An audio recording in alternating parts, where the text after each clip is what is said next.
ओम नमो भगवते वासुदेवाय। आज का जो प्रसंग है बड़ा ही मार्मिक प्रसंग है। भगवान श्री राम ने वाल्मीकि ऋषि से पूछा कि हे ऋषिवर, मेरे अवतार लेने से पहले ही आपने रामचरितमानस ग्रंथ की रचना कैसे कर दी थी? जरा हमारा भ्रम दूर करने की कृपा करें। सुनिए, भगवान श्री राम की सभा लगी थी। तभी श्री राम ने सीमित विनोद वश यानी कि सीमित हास्य विनोद के लिए ऋषि वाल्मीकि से कहा कि हे मुनीश्वर, मेरे अवतार लेने से पहले ही आपको रामचरित लिखने का बोध कैसे हुआ? बताने की कृपा करें। और मुनि जी, आपका नाम वाल्मीकि कैसे पड़ा? वाल्मीकि बोले, हे राम, तुमने बहुत ही अच्छी बात पूछी है। आपके नाम के प्रभाव से मुझे ब्रह्म ऋषि पद प्राप्त हुआ। मेरे मुख से पूर्व जन्मों की कथा सुनिए। पूर्व काल की बात है। पंपा सरोवर तट पर शंख नामक एक महान तपस्वी ब्राह्मण रहता था। एक दिन वह गोदावरी नदी पार करके घनघोर ऐसे जंगल में चला गया जहाँ कोई जनमानस नहीं था। बैसाख मास की दोपहरी का समय था। वन में हार थक कर वह एक स्थान पर बैठ गया। उसी समय एक दुराचारी व्याध धनुष बाण हाथ में लिए ब्राह्मण के पास आकर उसके कानों से कुंडल, पैरों की खड़ाऊं, वस्त्र और कमंडल आदि उसने ले लिए और उससे कहा कि अब आप यहाँ से जाओ।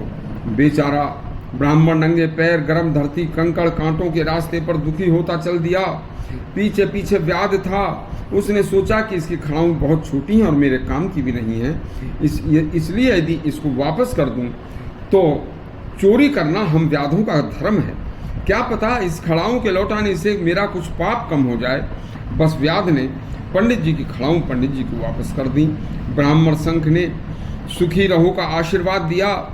तब व्याध बोला कि हे ब्राह्मण, देव चोरी करना हमारा कर्म है। व्याध बोला, हे ब्राह्मण, देव चोरी करना हमारा कर्म है। आप मुझे बताएं कि मैं पिछले जन्म में मैं कौन था। तथा तब व्याध ब्राह्मण को एक जलाशय के पास ले गया। वहाँ ब्राह्मण ने स्नान ध्यान किया और व्याध के लाए हुए कुछ फल खाए। इसके बाद ब्राह्मण ने बताया कि हे व्याध, अब तू अपने पिछले जन्म की बात सुन।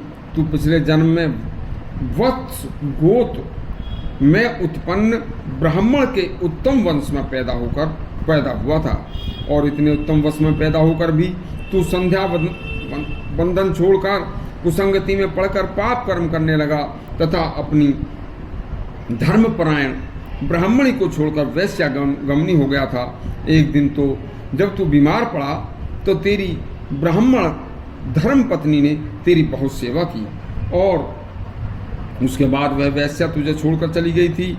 तब तेरी भार्या ही दिन रात तेरी सेवा करती तथा भगवान विष्णु की भक्ति करती और कहती, हे प्रभु, मेरे पति को निरोग करके निष्पाप बना दो। इसी बीच देवल नाम के एक ऋषि तेरे घर आए तो ब्राह्मणी ने उनकी बड़ी सेवा की। उनके प्रभाव से तेरी पत्नी ने उनके कहने पर तेरे मुंह में सौंठ, पीपल, मिर्च डाली तो तेरे दांत भिज गए और तेरी पत्नी की उंगली कटकर तेरे मुंह में रह गई। मुंह में रहते ही उस समय अचानक तेरी मृत्यु हो गई। तुमने ब्राह्मणोचित कर्मों को त्याग दिया था, इसी कारण तुम्हें व्याध की योनि मिली।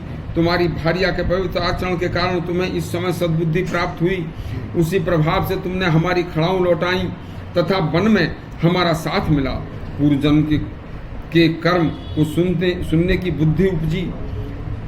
अगले जन्म में अब तू एक तपस्वी मुनि के तेज से एक सर्पणी के गर्भ से पैदा होगा और किरात तेरा पालन पोषण करेंगे। तब आज के किए पुण्य के फल से तुम्हें वन में सप्त ऋषि मिलेंगे। उनकी कृपा प्रसाद से तुम वाल्मीकि के रूप में प्रसिद्ध होगे तथा दिव्य राम कथा रूपी वाल्मीकि रामायण ग्रंथ की रचना करोगे। इस प्रकार कहकर ब्राह्मण शंख चले गए और मैं किरात बनकर चोर बना। तब मेरा कार्य लूट चोरी करना पेशा बन गया। तब एक दिन मुझे सप्त ऋषि मिले। उनके वस्त्र आदि कमंडल सामग्री मैंने लूट ली। तब ऋषि मुझसे बोले कि तुम्हारे स्त्री पुरुष पुत्र आदि जो हैं परिवार वाले, तुम जाओ और उनसे पूछ कर आओ कि मैं जो कृत्य कर रहा हूँ क्या आप इसमें भी साझेदार हो। सभी ने मना कर दिया। तो मैं उनको उससे पहले मैं उनके एक वृक्ष से बांध कर चला गया था। उनकी बात सुनकर जब उनके ऋषियों के पास आया तो उनके दर्शन मात्र से मेरा अंतःकरण पवित्र हो गया था। उन्होंने मुझे हिराम मंत्र का उल्टा नाम मरा नाम उपदेश दिया कि इस नाम को तुम जपो और जब तक हम लौट करने आए इसी नाम को जपते रहना। तब मैंने एक दंड अपने सम्मुख पृथ्वी पर गाड़ दिया और निश्चल होकर मैं जप करने लगा। जप करते करते मेरे शरीर को दीमक ने ढक लिया।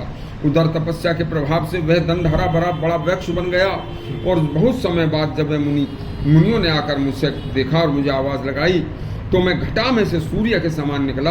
और मुनि बोले कि आज तुम्हारा वाल्मीकि इस दीमक से निकलने के बाद तुम्हारा दूसरा जन्म हुआ है, इसलिए तुम्हारा नाम वाल्मीकि कहलाओगे आज से। हे प्रभु, आपके नाम के प्रभाव से मैं वाल्मीकि बना और आगे की कथा मैं कल सुनाऊंगा। आज इस तरह से यदि प्रसंग आपको अच्छा लगा हो तो हमारा चैनल सब्सक्राइब करें और घंटी दबाएं। धन्यवाद।